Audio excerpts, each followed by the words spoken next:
according to the YouTube channel, today's talk is the 365th talk that I've posted on YouTube. I think I said this last week, but clearly that's a year's worth of talks if you chose to listen to one every day, and I don't suggest anybody do anything like that. But it's a lot of talks,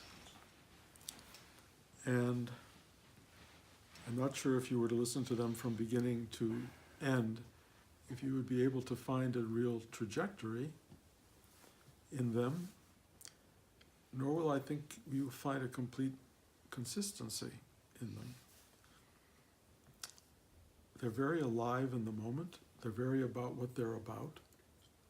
And they all have something to say. And they all have titles, which makes me think if somewhere down the road, and these are still preserved in some way, and somebody is having a certain kind of day and they decide to just flick through the titles, they can go, oh, maybe I should listen to that one.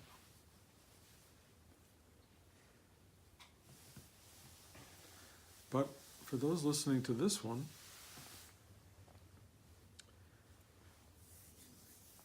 let me just say that I have been arriving at a place very dramatically, especially in the last months, but even in the last weeks and days, where it's fair to say I no longer really know who I am or what I'm doing, which is a weird statement. But when I sit inside myself, I am greeted by something that is not in any way familiar. It's been going on for a while and becoming increasingly unfamiliar. Some of that is disturbing because there's a part of us that wants to hold on to what was and what was known. But so much of what was and what was known is really not there. And you can label this dementia. I've tried to call it maybe Alzheimer's and maybe call it spiritual transformation. I don't know. And when I teach the class, those of you who are around are familiar that something new is going on. I think you're feeling it. I am totally exploring or being led into something other that seems highly directed by something way beyond anything I think of as who I am or what I am. It feels like I am more and more, if you will, a conduit or a tool or a device whose job is to assemble beings who are ready to serve as well and to be able to open to higher forces that are at work preparing something. If that all sounds way too science fiction and way too weird and other, you all have the choice to turn this off now. And you all have the choice not to come here. And I would not, as I've said many times, that's fine. But something is happening that is utterly new and strange and not comfortable. And I'm not sure who it's not comfortable for exactly, but I will say the description of it is not comforting. It's challenging. It's revealing. It's allowing a new level of perception that cannot be fully articulated at this point. And if you guys hang around, maybe the next year of talks, one after another, until the next 365, we'll explore that newness. Or maybe this is an ending point rather than a beginning point, but it doesn't feel that. It just feels like something other is going on, and its key ingredient, honestly, is to benefit people, to benefit you, to look deep into your psyches and try to adjust the puzzle within you so that it comes together in a way that gives clarity to what it's about, why it exists, and what it's for. And then to allow for you to become more aligned with and one with this exceedingly great acknowledging presence that understands why the pieces become misaligned and how to realign them, that in a way honors the diversity of our individual, I don't think of the word, constructions, and makes them work better. It's like that TV show where they go into these old houses and these people are so smart, they go, oh, take out that wall, do this, do that, well, it's going to be beautiful. And they make these houses really beautiful. They just go inside, and you don't need that support wall because it's not really supporting it, it's decorative, and you can make a space here and you can bring more light in there. That's exactly what this feels like. It's just working the layout, getting it more open and available so that more light comes in and more light goes out, and you guys become the vehicle for something that in some ways wants and needs you and may have in fact been totally responsible for the incredible being that you already are.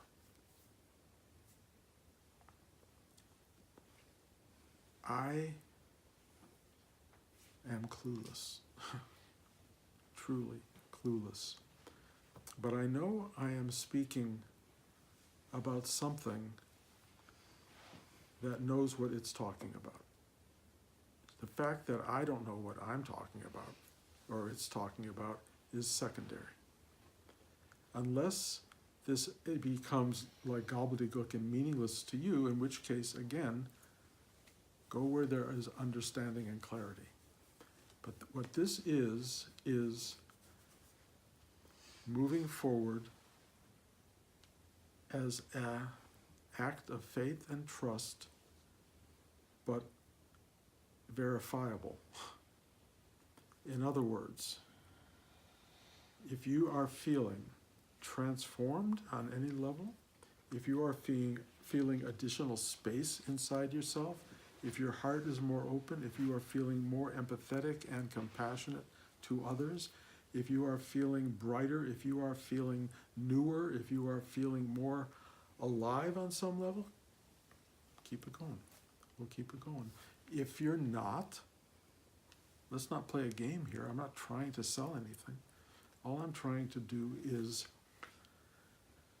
function for something that is intimate, knowable, and yet totally beyond anything I can be able to explain. When I sit with you, there is an alignment that occurs that the only way I can kind of describe it, and I think I've talked about this before, is my 4-year-old moment when I was visiting my grandmother, not knowing it was the last time, and she was lying in bed and she was dying of cancer, but I had no clue. And she called me to come forward, and I was 4 years old, and I crawled into the bed and she wrapped her arms around me and she hugged me and she hugged me. And she kept saying this Yiddish word mumala, which I believe means honey, sweetness. And she hugged me, and the love that I felt coming from her has never for one instant gone away. And when I sit with each of you, I am hugging you and calling you mamala, and I am feeling the doorway into that place that loves you so much, that understands the poignancy that I may never see you again, but that hug has got to last a lifetime. It has to last forever. My grandmother's hug lasted forever.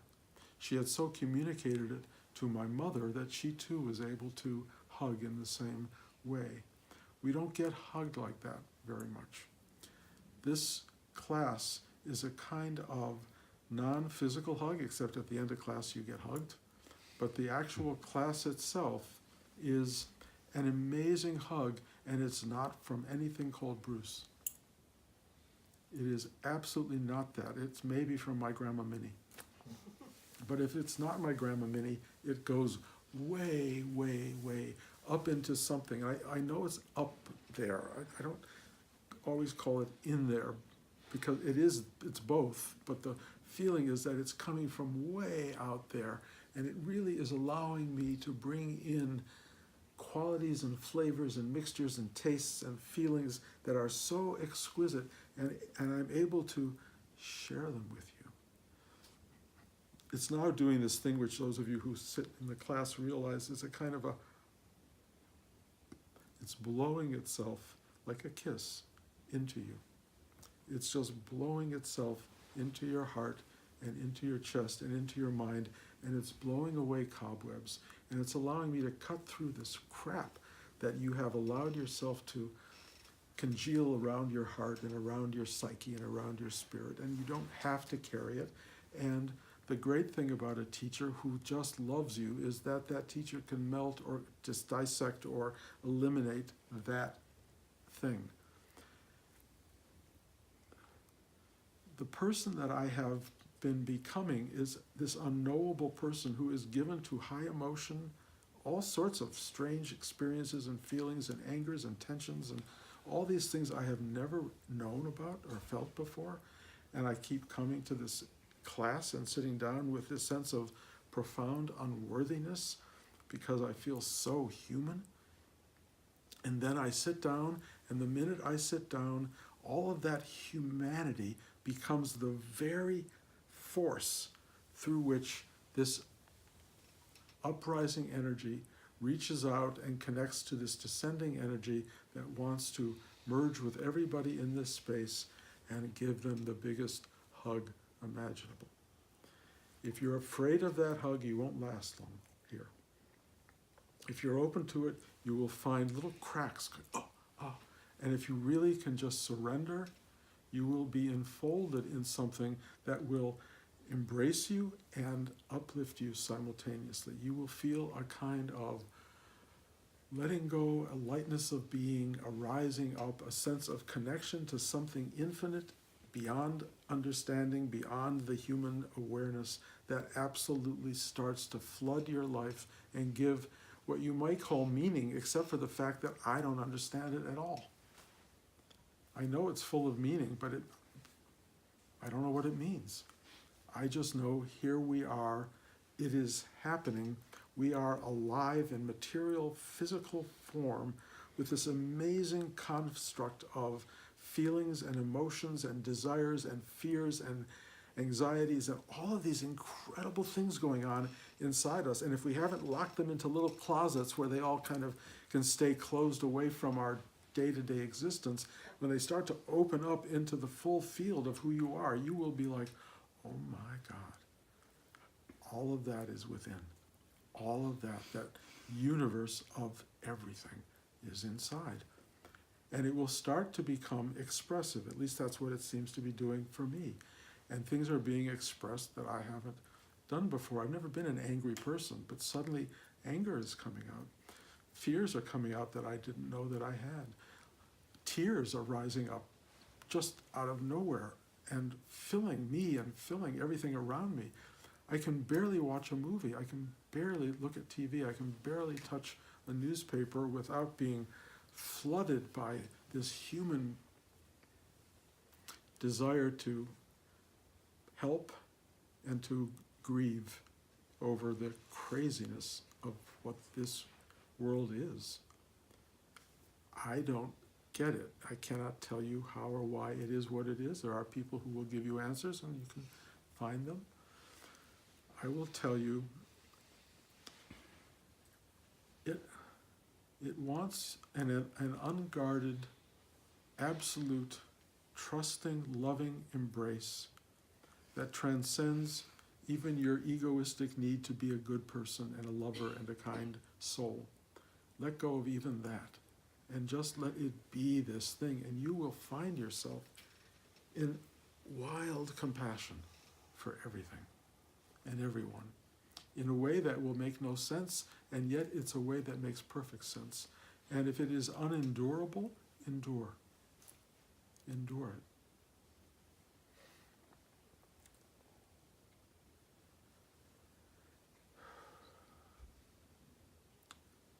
This is the ride to becoming a human being. I guess certain teachers would say it's the ride to becoming a spiritual being, a higher being. Whatever it is, the more you open, the more you will be able to experience and contain and transcend. That's what you are doing. That's what you are trying to do. It is a massive, massive undertaking. Not a lot of people undertake it for a good reason. Not many people want to feel that much, and most people are wanting to deaden what they already feel. This means feel even more. Feel more, touch more, sense more, intelligently grasp the largeness of it and then let that go.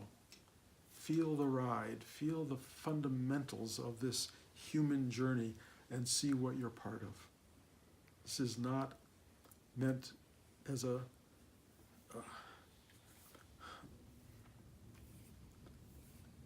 meaningless theatrical presentation. There's something going on here. There's something going on here. We are it. We are the very building blocks of it. We are fundamental in this journey. Each of us is fundamental. That's one of the things that's really hard to understand, how absolutely essential each and every one of us is to this collective. It makes no sense. It makes no sense. I watched a film last night as part of the Oscar series called Capernaum, means chaos, about a little boy. It's a story that's so heartbreaking I almost don't know if I can recommend it, except it's such a beautiful movie. But a little boy tries to sue his parents for giving him birth, for bringing him into the world. And you completely understand as you watch the movie why he would do that and possibly lose, or possibly win that suit. But that movie does what life does, which it shows you a human being in the worst of the worst circumstances being a human being, a child being a human being. And in a way, what you come away with is as awful as it can be out there in the hinterlands of this world that we live in. Human beings flourish. Not in happy states necessarily, not in comfortable states, not without grief and tragedy and all of that, but the underlying beauty of the being that gets revealed in all of the profound disruption of day-to-day existence. That's what the best of literature and the best of film and the best of storytelling gets at. And if you want to be one of those people who defines what the best is, be that person. Allow yourself to experience all the stuff that's out there waiting for you to be experienced, waiting for you to know. As we wall ourselves off to protect ourselves from everything, which is what we do, that protection is totally false and temporary. It ultimately all gets worn down and worn away. But what you can really find in certain people, and you can be one of them, is such a goodness of being, such a true sense of selflessness, a true sense of caring about another person or other people or service or wanting to be there for something other than just your own private pleasures and enjoyments. Once you start to go on that journey, there's an audience for it, and that audience is the human audience that celebrates people rising above their own selfish interest and into something greater. And I think there's an audience out there. Rudy used to laugh about it. He used to say, people on Mars watch us for pleasure. We're their TV show for other audiences. But be that what it may, there is a certain sense that there is a collective, ancient, eternal, infinite awareness taking place that knows this journey, and I think it recognizes those who need to be acknowledged and celebrated for their true willingness to rise up and move beyond their own self-interest.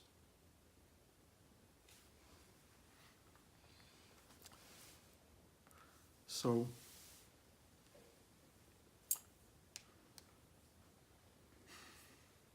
those of you who want to keep listening to talks by somebody who doesn't know who they are and doesn't know what he's doing, feel free, but don't expect more. I will probably give a 366th talk next week. And if so, you can start a whole new year with a new talk every day until we run out of talks. Thank you for listening. Thank you for coming. I'm open to questions. I don't know what this proposes questions, but if you have any questions, I'm happy to try to answer.